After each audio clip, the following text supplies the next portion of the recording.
Badminton sering dianggap sebagai olahraga paling bersih dan penuh kehormatan.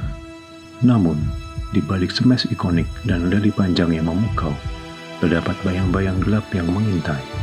Bukan tentang doping, melainkan tentang manipulasi hasil pertandingan demi uang taruhan. Dalam satu dekade terakhir, WWF atau Badminton World Federation mulai membongkar kotak Pandora. Hasilnya mengejutkan. Bukan hanya pemain papan bawah, tetapi atlet yang pernah mencicipi podium bergengsi pun terseret dalam jaringan mafia ini. Hari ini, kita akan membongkar siapa saja aktor di balik layar, nama-nama atlet yang mengkhianati raketnya, dan bagaimana sistem mafia ini bekerja.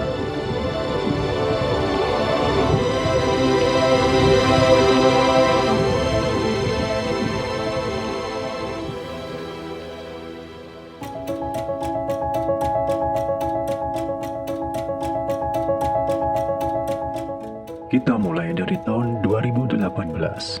Dunia badminton geger saat dua pemain profesional Malaysia, Zulfadli Zulkifli, mantan juara dunia junior 2011, dan Tan Chun Siang, dijatuhi hukuman berat. Aktor utama, Zulfadli Zulkifli dan Tan Chun Siang, peran. Mereka bertindak sebagai pemain sekaligus koordinator. Bukti, WWF menemukan ribuan pesan WhatsApp antara 2013 sampai 2016 yang merencanakan manipulasi skor di berbagai turnamen: Korea Grand Prix, Macau Open, US Open. Hukuman: Zulfadli dilarang bermain selama 20 tahun dan denda $25.000. Tan Chun Siang dilarang 15 tahun dan denda $15.000. Zulfadli bukan orang sembarangan. Dia adalah harapan besar Malaysia setelah era Lee Chong Wei. Namun ambisi finansial mengalahkan integritasnya. Mereka tidak bekerja sendiri.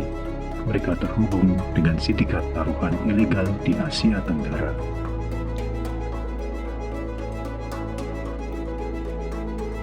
Bagaimana mafia ini mendekati atlet? Mereka biasanya menggunakan agen atau perantara. Salah satu kasus yang mencuat adalah keterlibatan pemain Denmark, Joachim Persson. Persson tidak terbukti mengalah, tetapi ia dihukum karena gagal melaporkan pendekatan dari sindikat judi dan tidak kooperatif dalam investigasi. Ini menunjukkan pola mafia akan mendekati pemain melalui pesan teks atau bertemu di hotel saat turnamen kecil atau level internasional challenge atau series, di mana pengawasan tidak seketat turnamen Super Series. Mafia ini seringkali menyasar atlet yang memiliki masalah finansial atau mereka yang merasa karirnya stagnan. Mereka ditawari uang yang jatuh lebih besar daripada hadiah juara turnamen itu sendiri.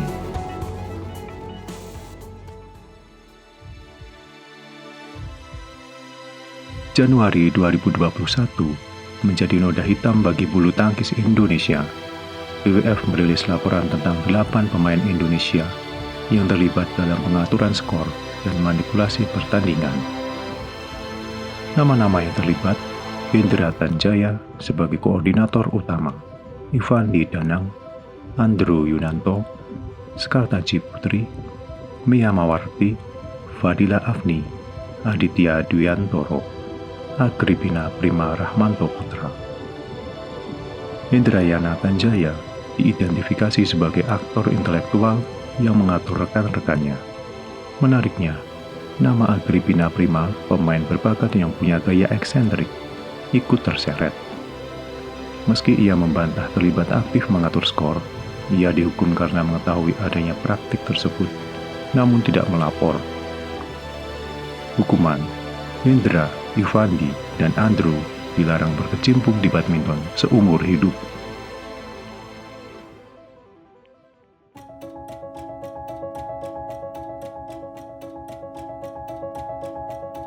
Bagaimana cara mereka bermain? Tidak selalu harus kalah. Terkadang mafia hanya meminta pemain untuk sengaja kalah di set pertama, memastikan poin total dalam satu set berjumlah genap atau ganjil, melakukan error di poin-poin krusial. Pasar taruhan badminton sangat besar di platform seperti 188bet atau situs tak terdaftar di Filipina dan Kamboja. Perputaran uangnya mencapai jutaan dolar setiap minggunya.